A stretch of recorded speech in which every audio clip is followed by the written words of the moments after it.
ನಮಸ್ಕಾರ ವೀಕ್ಷಕರೇ, ನೀವು ನೋಡ್ತಾ ಇದ್ದೀರಾ ಫ್ರೀಡಮ್ ಟಿವಿ. ನಾನು ಭೀಮೇಶ್ ಗೋನಾಳ್. ವೀಕ್ಷಕರೇ, ಉತ್ತರ ಪ್ರದೇಶದ ಸಿಎಂ ಮತ್ತೆ ಖಡಕ್ ಆದಂತಹ ವಾರ್ನಿಂಗ್ ಕೊಟ್ಟಿದ್ದಾರೆ ಯೋಗಿ ಆದಿತ್ಯನಾಥ್. ಯೋಗಿ ಆದಿತ್ಯನಾಥ್ ಅಂದರೆ ಎಲ್ಲರಿಗೂ ಕೂಡ ಮುಖ್ಯವಾಗಿ ಉಗ್ರರಿಗೆ, ಪುಂಡ ಪೋಖರಿಗಳಿಗೆ ತುಂಬ ಭಯ ಶುರುವಾಗುತ್ತೆ. ಆ ರೀತಿಯಾದಂತಹ ಒಂದು ಉತ್ತಮವಾದಂತಹ ಆಡಳಿತವನ್ನು ನಡೆಸ್ತಾ ಇರುವಂಥದ್ದು ಈ ಯೋಗಿ ಆದಿತ್ಯನಾಥ್ ಸಿಎಂ ಅವರು.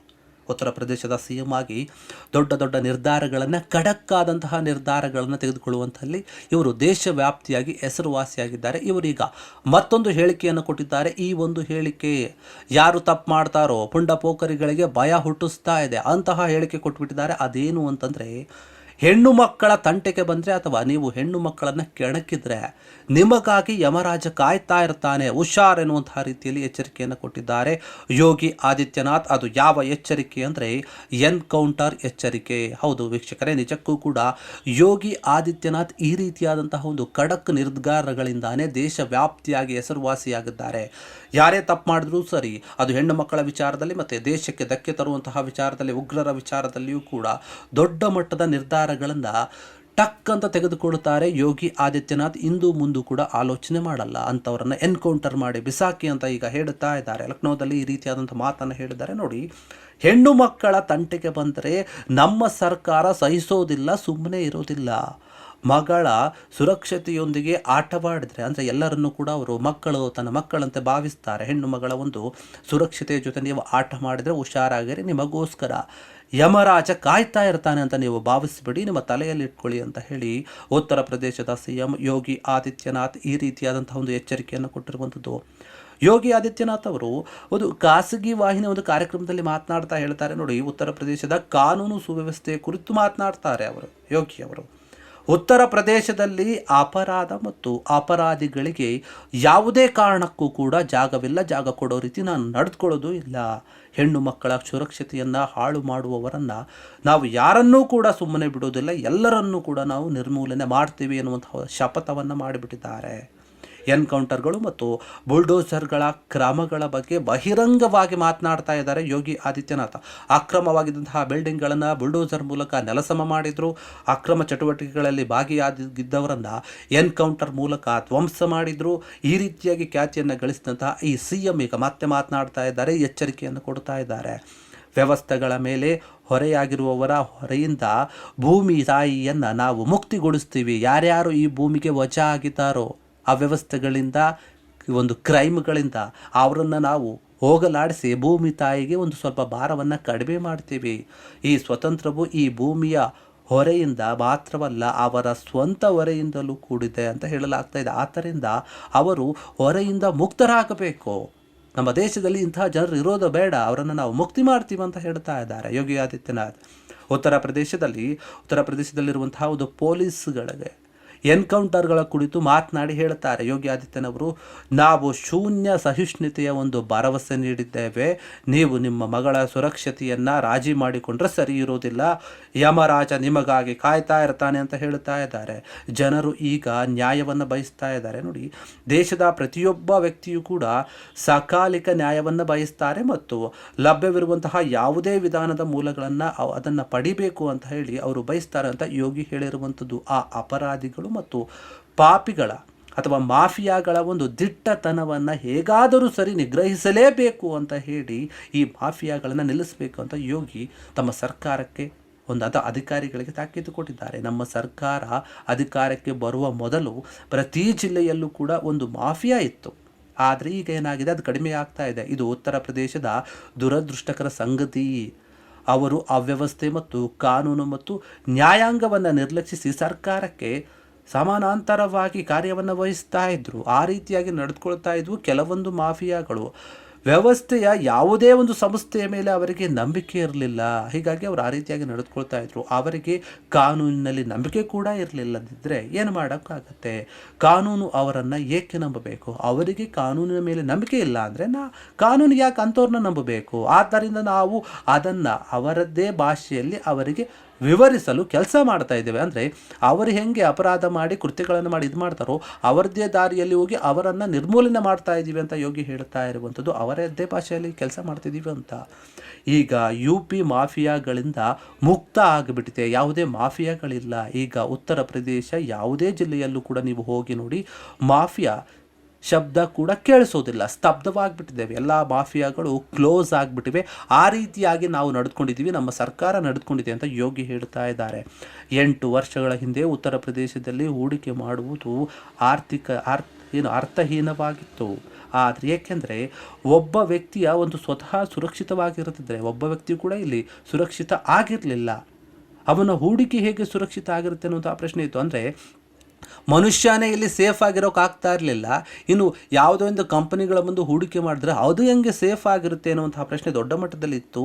ಇದನ್ನು ಬದಲಾಯಿಸಲು ನಮ್ಮ ಸರ್ಕಾರ ಅಪರಾಧ ಮತ್ತು ಅಪರಾಧಿಗಳ ಬಗ್ಗೆ, ಭ್ರಷ್ಟಾಚಾರ ಮತ್ತು ಭ್ರಷ್ಟರ ಬಗ್ಗೆ ಶೂನ್ಯವಾಗಿ ಸಹಿಷ್ಣುತೆಯ ಒಂದು ನೀತಿಯನ್ನು ಅಳವಡಿಸಿಕೊಂಡಿದೆ. ಆ ರೀತಿಯಾಗಿ ಕೆಲಸ ಮಾಡ್ತಾ ಇದ್ದೀವಿ ನಾವು. ಕಾನೂನು ಮತ್ತು ಸುವ್ಯವಸ್ಥೆಯಲ್ಲಿ ಉತ್ತಮ ಪರಿಸ್ಥಿತಿಯನ್ನು ನೋಡಿದಾಗ ಅವರು ತೃಪ್ತರಾಗಿದ್ದಾರೆ. ಜನರಿಗೆ ಈಗ ಖುಷಿ ಇದೆ ನಮ್ಮ ಆಡಳಿತದಿಂದ. ಆ ರೀತಿಯಾಗಿ ನಾವು ನಡೆದುಕೊಂಡಿದ್ದೀವಿ ಅಂತ ಹೇಳ್ತಾ ಇದ್ದಾರೆ. ಇದೇ ವಿಚಾರವಾಗಿ ಹೇಳ್ತಾರೆ ಯೋಗಿಯವರು. ಉತ್ತರ ಪ್ರದೇಶದಲ್ಲಿ ಹೆಂಗೆ ಅಭಿವೃದ್ಧಿ ಆಗಿದೆ ಅಂತ ನೋಡೋದಾದ್ರೆ ನೋಡಿ, ಇದೇ ವೇಳೆ ರಾಜ್ಯದ ಅಭಿವೃದ್ಧಿಯ ಕುರಿತು ಮಾತನಾಡ್ತಾ ಹೇಳ್ತಾರೆ ಯೋಗಿಯವರು.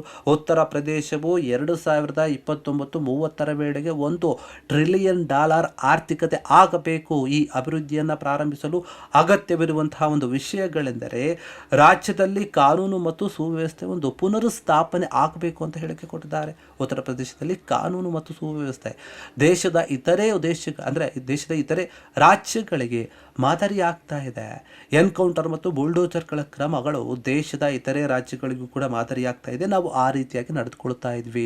ವ್ಯವಸ್ಥೆಯ ಮೇಲೆ ಹೊರೆಯಾಗಿರುವವರ ಒಂದು ಹೊರೆಯಿಂದ ಭೂಮಿಯನ್ನು ಮುಕ್ತಗೊಳಿಸುವುದೇ ನಮ್ಮ ಸರ್ಕಾರದ ಉದ್ದೇಶ. ಸರ್ಕಾರ ಶೂನ್ಯವಾದಂತಹ ಒಂದು ಸಹಿಷ್ಣುತೆಯ ಒಂದು ನೀತಿಯನ್ನು ಅನುಸರಿಸ್ತಾ ಇದೆ, ಅಳವಡಿಸಿಕೊಂಡಿದೆ ಕೂಡ ಅಂತ ಯೋಗಿ ಹೇಳ್ತಾ ಇರುವಂಥದ್ದು. ನಮ್ಮ ಸರ್ಕಾರವು ಮೂಲ ಸೌಕರ್ಯ ಅಭಿವೃದ್ಧಿಯತ್ತ ಗಮನ ಹರಿಸ್ತಾ ಇದೆ.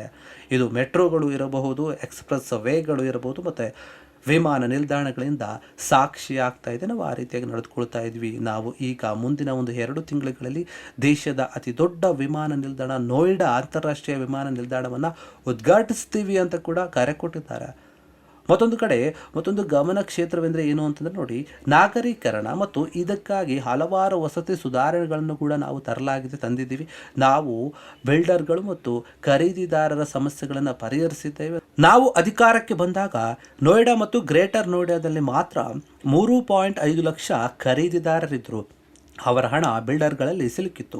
ನಾವು ಅದರ ಮೇಲೆ ಕ್ರಮ ಕೈಗೊಂಡಿದ್ದೇವೆ ಮತ್ತು ಮೊದಲ ವರ್ಷವೇ 1.25 ಲಕ್ಷ ಜನರು ತಮ್ಮ ಮನೆಗಳನ್ನು ಪಡೆದರು. ಇನ್ನು ಹೆಚ್ಚಿನ ಖರೀದಿದಾರರೇನಿದ್ದಾರೆ ತಮ್ಮ ಮನೆಗಳನ್ನು ಪಡೆದಿದ್ದಾರೆ ಅಂತ ಅನೇಕ ಬಾರಿ ಹೇಳಿದ್ದಾರೆ. ಮತ್ತು ಕೆಲವರು ಸಂತೋಷವನ್ನು ಕೂಡ ವ್ಯಕ್ತಪಡಿಸಿದ್ದಾರೆ ಈ ಒಂದು ವಿಚಾರವಾಗಿ. ಅಷ್ಟೇ ಅಲ್ಲ ನೋಡಿ, ನಾವು ಧಾರ್ಮಿಕ ಭಾವನೆಗಳಿಗೆ, ನಂಬಿಕೆಗಳು ಕೂಡ ಬೆಲೆ ಕೊಡ್ತೀವಿ ಅನ್ನುವಂತಹ ವಿಚಾರವಾಗಿ ಹೇಳ್ತಾರೆ ಅವರು. ರಾಮ ಜನ್ಮಭೂಮಿಯಲ್ಲಿ ಧರ್ಮಧ್ವಜ ಈಗ ಹಾರಾಡ್ತಾ ಇದೆ. ನನ್ನ ಜೀವನದ ಅದು ಒಂದು ಮಹತ್ವವಾದ ಕ್ಷಣ ಅಂತ ಕೂಡ ಹೇಳಿಕೊಂಡಿದ್ದಾರೆ. ನಮ್ಮ ಸರ್ಕಾರ ಏನಿದೆ ಅಥವಾ ನಮ್ಮ ಕೇಂದ್ರ ಸರ್ಕಾರ ಮಹತ್ವವಾದಂತಹ ಒಂದು ನಿರ್ಧಾರ ತೆಗೆದುಕೊಂಡಿತ್ತು. ಆ ಕ್ಷಣದ ಕುರಿತು ಮಾತನಾಡ್ತಾ ಕೇಳಿದಂತಹ ಪ್ರಶ್ನೆಗೆ ಹೇಳ್ತಾರೆ ಯೋಗಿ ಆದಿತ್ಯನಾಥ್ ಅವರು, ಪ್ರಧಾನಿ ನರೇಂದ್ರ ಮೋದಿಯವರು ರಾಮ ಮಂದಿರಕ್ಕೆ ಅಡಿಪಾಯ ಹಾಕಿದ್ದು, ದೇವಾಲಯದಲ್ಲಿ ಧರ್ಮಧ್ವಜವನ್ನು ಕೂಡ ಸ್ಥಾಪಿಸಿದ್ದಾರೆ, ಆರಿಸೋದಕ್ಕೆ ಸಾಕ್ಷಿಯಾಗಿದ್ದಾರೆ. ನನ್ನ ಜೀವನದ ಅದೊಂದು ಮಹತ್ವವಾದಂತಹ ಕ್ಷಣ ಅಂತ ಯೋಗಿ ಹೇಳಿಕೊಂಡಿದ್ದಾರೆ ತುಂಬ ಖುಷಿಯಿಂದ. ಯಾಕಂದರೆ ನೋಡಿ, 500 ವರ್ಷಗಳ ನಂತರ ಪ್ರಧಾನಿ ಮೋದಿಯವರು ಅಯೋಧ್ಯೆಯಲ್ಲಿ ರಾಮ ಜನ್ಮಭೂಮಿಯಲ್ಲಿ ದೇವಾಲಯದ ನಿರ್ಮಾಣಕ್ಕೆ ಅಡಿಪಾಯವನ್ನು ಹಾಕಿದರು. ಅದು ನನ್ನ ಜೀವನದಲ್ಲಿ ಒಂದು ಮಹತ್ವವಾದ, ಸುಂದರವಾದಂತಹ, ಅದ್ಭುತವಾದಂತಹ ಕ್ಷಣ. 500 ವರ್ಷಗಳ ನಂತರ ಅಯೋಧ್ಯೆಯಲ್ಲಿ ರಾಮ ಮಂದಿರವನ್ನು ನಿರ್ಮಿಸಲಾಯಿತು ಮತ್ತು ಧರ್ಮ ಧ್ವಜವನ್ನು ಕೂಡ ಈಗ ಹಾರಿಸಲಾಗಿದೆ. ಇವು 3 ಪ್ರಮುಖ ಒಂದು ಕಾರ್ಯಕ್ರಮಗಳಾಗಿವೆ ನನ್ನ ಜೀವನದಲ್ಲಿ ಆಗಿರುವಂಥದ್ದು. ನಾನು 3 ತಲೆಮಾರುಗಳನ್ನು ಈ ರಾಮ ಜನ್ಮಭೂಮಿ ಚಳುವಳಿಯಿಂದ ಸಂಪರ್ಕದಲ್ಲಿದ್ದೇನೆ.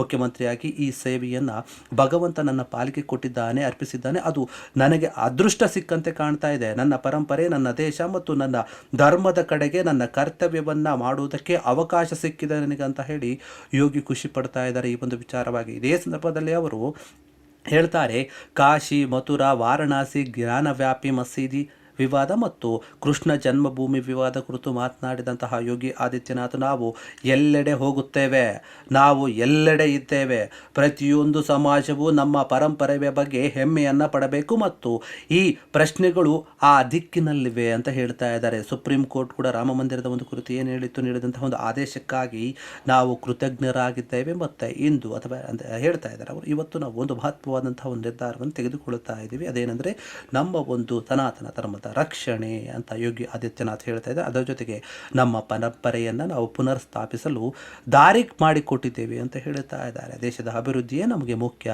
ದೇಶದ ಅಭಿವೃದ್ಧಿ ಬಗ್ಗೆ ಕೂಡ ಮಾತನಾಡ್ತಾರೆ. ಭವಿಷ್ಯದ ಪೀಳಿಗೆಗಳಿಗೆ ಒಂದು ಹೊಸ ಉದಾಹರಣೆ ಆಗುತ್ತದೆ ಈ ಎಲ್ಲ ಒಂದು ವಿಚಾರಗಳು. ಪ್ರಸ್ತುತವಾಗಿ ರಾಮ ಮಂದಿರ ಜನ್ಮಭೂಮಿ ವಿವಾದ ಏನಿತ್ತು ಅದು ಮುಗಿದು ಹೋಗಿದೆ. ಅಭಿಯಾನ ಮತ್ತು ಚಳುವಳಿ ಇವೆಲ್ಲವೂ ಕೂಡ ಅಗತ್ಯವಾಗಿತ್ತು ರಾಮ ಜನ್ಮಭೂಮಿಯಲ್ಲಿ ರಾಮ ಮಂದಿರವನ್ನು ಸ್ಥಾಪಿಸೋಕೆ. ಭವಿಷ್ಯದಲ್ಲಿ ಏನೇ ಸಂಭವಿಸಿದ್ರೂ ಕೂಡ ನಾವು ಈ ರೂಪದಲ್ಲಿ ಸಕ್ರಿಯ ಪಾತ್ರವನ್ನು ವಹಿಸಬೇಕಾಗಿದೆ. ಉತ್ತರ ಪ್ರದೇಶದಲ್ಲಿ ಮಹಿಳೆಯರು ಈಗ ಸುರಕ್ಷಿತ ಭಾವನೆಯನ್ನು ಹೊಂದಿದ್ದಾರೆ ಮತ್ತು ರಾಜ್ಯ ಮತ್ತು ಕೇಂದ್ರ ಯೋಜನೆಗಳ ಒಂದು ಪ್ರಯೋಜನಗಳನ್ನು ಪಡೆದುಕೊಳ್ತಾ ಇದ್ದಾರೆ ಎಂದು ಯೋಗಿ ಆದಿತ್ಯನಾಥ್ ಹೇಳ್ತಾ ಇದ್ದಾರೆ. ಈ ಒಂದು ವಿಚಾರವಾಗಿ ನೋಡಿ, ಯೋಗಿ ಆದಿತ್ಯನಾಥ್ ಅವರ ಒಂದು ಚಿಂತನೆಗಳು ಮತ್ತು ಅವರು ತೆಗೆದುಕೊಳ್ಳುವಂತಹ ನಿರ್ಧಾರಗಳಿಂದ ಪ್ರಸಿದ್ಧಿಯಾಗಿದ್ದಾರೆ. ಈಗ ಹೆಣ್ಣು ಮಕ್ಕಳ ವಿಚಾರದಲ್ಲಿ ದೊಡ್ಡ ಮಟ್ಟದ ನಿರ್ಧಾರವನ್ನು ಮಾಡಿದ್ದಾರೆ. ಅದೇ ವಿಚಾರವಾಗಿ ಮಾತನಾಡಿದ್ದಾರೆ. ಉತ್ತರ ಪ್ರದೇಶದಲ್ಲಿ ಈಗ ಹೆಣ್ಣುಮಕ್ಕಳು ಯಾವುದೇ ಭಯ ಪಡಬೇಕಾಗಿಲ್ಲ, ತುಂಬ ಸೇಫ್ ಆಗಿದ್ದಾರೆ. ಯಾಕಂದರೆ ಯಾವುದೇ ಮಾಫಿಯಾಗಳಿಲ್ಲ, ಪುಂಡ ಪೋಖರಿಗಳ ಕಾಟಗಳಿಲ್ಲ, ಉಗ್ರರ ಒಂದು ಪೀಡಿತವಾದ ಪ್ರದೇಶಗಳಿಲ್ಲ. ಆ ರೀತಿಯಾಗಿ ನಡೆದುಕೊಂಡಿದ್ದೀವಿ. ಯಾರಾದರೂ ಆ ರೀತಿ ಮಾಡಿದ್ರೆ ಅವರಿಗೆ ಖಡಕ್ ಆದಂಥ ರೀತಿಯಲ್ಲಿ ಎನ್ಕೌಂಟರೇ ಮಾಡ್ತೀವಿ ಅನ್ನುವಂಥ ರೀತಿಯಲ್ಲಿ ಯೋಗಿ ಆದಿತ್ಯನಾಥ್ ಎಚ್ಚರಿಕೆಯನ್ನು ಕೊಟ್ಟಿದ್ದಾರೆ. ಆ ಭಾಗದ ಮಹಿಳೆಯರಿಗೆ ಸುರಕ್ಷತೆ 100% ಇದೆ ಎನ್ನುವಂಥದ್ದನ್ನು ಸಾರಿ ಸಾರಿ ಹೇಳಿದ್ದಾರೆ. ಕ್ಷಣ ಕ್ಷಣದ ಸುದ್ದಿಗಳಿಗಾಗಿ ಫ್ರೀಡಂ ಟಿವಿ ಸಬ್ಸ್ಕ್ರೈಬ್ ಮಾಡಿ, ಲೈಕ್ ಮಾಡಿ ಹಾಗೂ ಫಾಲೋ ಮಾಡಿ. ಹೊಸ ಸುದ್ದಿಗಳ ನೋಟಿಫಿಕೇಶನ್ಗಾಗಿ ಬೆಲ್ ಐಕಾನ್ ಮೇಲೆ ಕ್ಲಿಕ್ ಮಾಡಿ.